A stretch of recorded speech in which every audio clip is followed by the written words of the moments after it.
Today we are showcasing what is probably the most iconic industry in New Zealand, is the kiwifruit picking.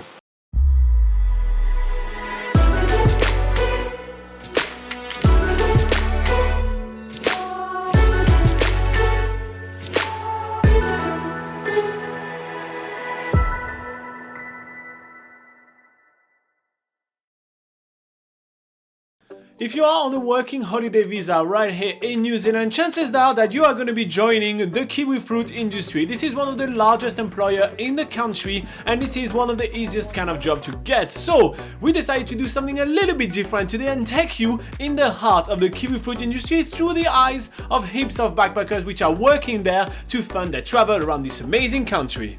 What better place to learn about the kiwifruit picking industry than the kiwifruit capital of New Zealand, which is Te Puke. It's just outside of the city of Tauranga. But the most important question is, how much money are you actually getting paid? They can make good money, so we put them first day on obviously on a lower rate. The second day they know how to do the job, so it's up to them if they want to pick fast and properly, is what we're over the bins for, is to make sure the job's getting done right. Then they go on to the higher rate. Long story short, we did walk around and ask those backpackers how much money they are actually making out of kiwifruit picking. They are paid per bin that they are filling up as a team. It's kind of a pro rata system, and at the end of the day, they all told us that they were making between $18 to $23 an hour, which is a pretty good pay, knowing that the minimum wage in New Zealand is around $16 per hour. But that only applies to green kiwifruit. Every type of fruit around New Zealand has a different pay system. For instance, the gold kiwifruits are much more fragile, so it takes a little bit longer to pick them, and then they're usually paid per hour at this point. So if you guys are planning on working in the fruit picking industry in New Zealand, make sure to head to backpackerguide.nz, where we have plenty of articles explaining in detail what are the kind of pay scheme that you can expect in the different kind of picking job that you can do in New Zealand. It's really insightful, so you know basically what you are getting yourself into. But more than the pay, the reason why those kind of jobs are so popular amongst backpackers is because it's usually a really friendly job where you meet a ton of friends. When it gets like this, you feel pregnant. Like what you'd imagine a pregnant person to feel like. You're like, okay. Because everyone needs to work as a team to fill up these bins as quickly as possible in order to get paid as much as possible, there's a real sense of team camaraderie amongst the group, making for a super fun atmosphere. Pretty empty in there. Wow, you leave the stats at home, you give help. I know, it's easy to give stats when you're not doing it. Everyone that we're working with right now are actually staying in the same hostel as us at the Pacific Coast Lodge, because the Pacific Coast Lodge is actually a working hostel in Mount Maunganui, meaning that if you stay with those guys, they can help you find a job like this one around the Tauranga area. On top of that, they also usually organize the transportation, making it super easy if you travel around New Zealand without a car to make it to work. But there is not just fruit picking job, there is a ton of other jobs in the kiwifruit industry, and we are heading to a major factory. We all love our new kiwifruit. So this kiwifruit was a reject from the line, but it is said to be the sweetest tasting kiwifruit. It just doesn't look that pretty. So the kiwifruit people, they kindly gifted us our own rejected kiwifruit, and we will cherish it for as long as it will last. I'm gonna eat that thing tonight for sure. Today we are doing the most iconic backpacker job in New Zealand. We are going to be working in the kiwifruit industry.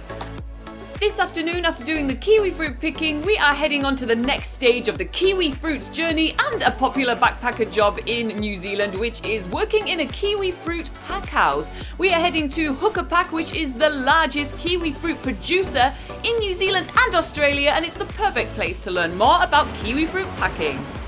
Alright, so we're gonna go through a few different jobs while staying in Hukapak today. And the first thing that we're doing is joining Justin and his team in tray making. This is pretty simple and self-explanatory. Basically, this machine is making the trays in which the kiwifruits are gonna be shipped overseas. It's a pretty cool system when one person is on one side of the machine loading the different components of the trays into the machine, and then the machine is making the tray itself, and the other person on the back is making piles of trays ready for the next stage of the processing. A little bit like we did this morning, we actually get a chance to try this job ourselves, and oh my god, you have to actually get an amazingly quick rhythm because the machine is using those little tray parts very quickly and you need to reload it at a super fast pace. Those two girls working here definitely have the rhythm and they are actually producing boxes super fast. I'm actually really impressed how quickly the rhythm is going, and Laura and I have a really hard time catching up with them. To be fair, both of the girls which are working here right now told us that they were struggling at the beginning as well, but within about one day you actually get the rhythm and start working super fast. And you need to work really fast when doing this kind of job because you are paid per tray that you are making. That's right, this job is paid a little bit like we talked about yesterday about the kiwifruit picking, per piece. So that means that every single tray that they're making, they're getting paid for it. But don't worry, even if you are a little bit slow during your first couple of days, you will still always be paid minimum wage because that's the New Zealand law. But the girls right now got a really good rhythm going on and their current rate per hour is $32.64. That's pretty good on New Zealand standards. Continuing following the journey of the kiwi fruit that we picked this morning and loaded into bins, the bins are then taken to this stage of the pack house where they are then tipped onto this large conveyor belt.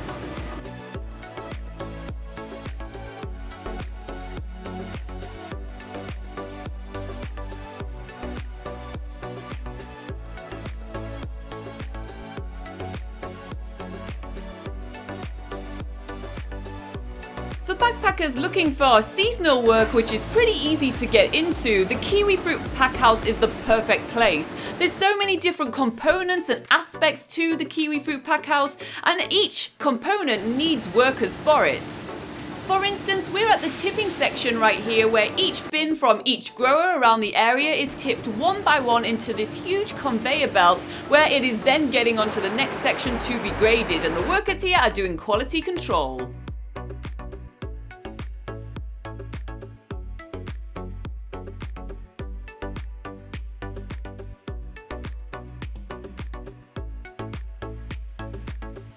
We're now moving on to the grading section of the Kiwifruit pack house, which, to be honest, it doesn't require workers, it is all done by machines. This machine is not only weighing the kiwi fruit but also taking pictures for consistency, determining where they need to go to be packed and then to be shipped overseas.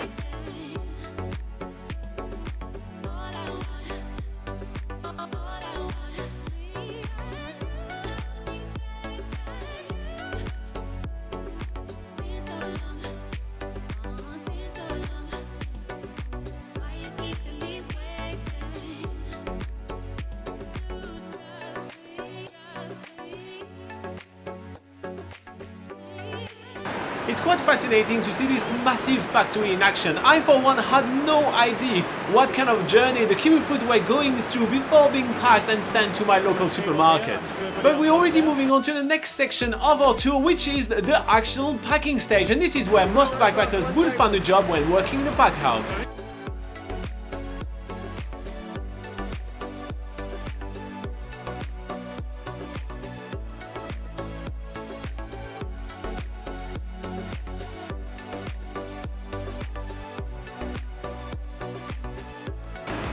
The speed at which this worker is picking up all the reject is amazing.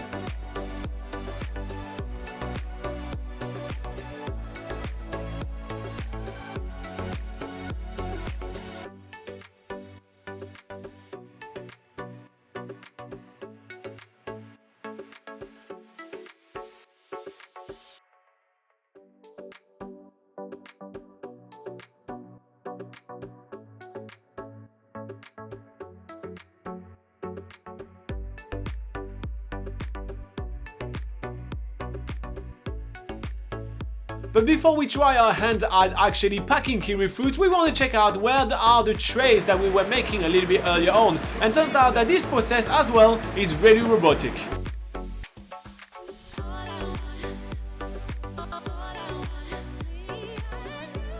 This giant factory floor with robots and kiwifruits and boxes everywhere is an entire synergy of backpackers and machine. It's quite amazing to actually walk around there, but there is still more steps into the kiwifruit life before it gets packed, so we are moving on to the next stage. There's weigh cells over there. Yeah? So each piece of fruit is weighed, and then depending on the weight, it's determined which label it's going to get, a first label or a second label, and based on that it's also going to determine where it's going to drop. So you've got different sizes, 30s, 22s, 27s, 36s, 42s. So based on that that's the millimeters or that's weight. Weight, okay, yeah. This section right here is where we get to watch the mesmerizing sticker machine putting a sticker on every single kiwi fruit before the kiwi fruit is then divided into different sections depending on their different grades. And different grades go to different packers, and packers are a combination of both people packing by hand, but there's a few really awesome machines which do the packing as well. There are 3 different ways that the kiwi fruit are packed in this kiwi fruit pack house, and the first way that we're checking out is by this huge machine which takes the kiwi fruit that are not quite ripened yet, so they're sturdier and they can be thrown around a little bit, and they bulk pack them into these boxes. How mesmerizing is it to watch this conveyor belt run? But once they are packed in there, it goes onto this conveyor belt where someone is waiting at the other end to fold up the package and put it onto a forklift to then be put into the cool store. There's another way of packing though, which is for golden kiwi fruit, which are a lot more fragile, and that's with this crazy suction machine. It uses this laser technology to align with the kiwi fruit and pick it up one by one and place it perfectly into the trays. This machine is that careful that it could be picking up eggs without breaking them whatsoever. And finally, the third way that kiwi fruit are packed, and the majority of the kiwi fruit are packed here, is by humans, by hand, by backpackers that are working here for the kiwi fruit season. And by the way, if you guys are wondering, the kiwi fruit season usually lasts between March and November, and this is when the bulk of the kiwi fruit industry job can be found. So if you guys are planning your trip, make sure that you plan yourself to have some working time around this time of the year. I have to be honest, packing kiwi fruits is actually quite a stressful job. The kiwi fruits are arriving really quickly onto the conveyor belt, and we are actually on one of the slowest conveyor belts. Different conveyor belts have different speed depending on, well, the type of grade of kiwi fruit that it has. Remuneration wise though, this is one of the least stressful jobs. You don't have to stress too much about how much you're producing. Those jobs are usually paid minimum wage if it's your first season. If it's your second or third season, you usually are paid a much higher rate, which can go up to $20 per hour. So we really hoped doing those 2-part episodes to show you the wealth of job that there is in the kiwi fruit industry, but we wouldn't live without showing you massive storeroom that contains more kiwis than New Zealand itself. There's quite a few kiwi fruit behind us, just a few.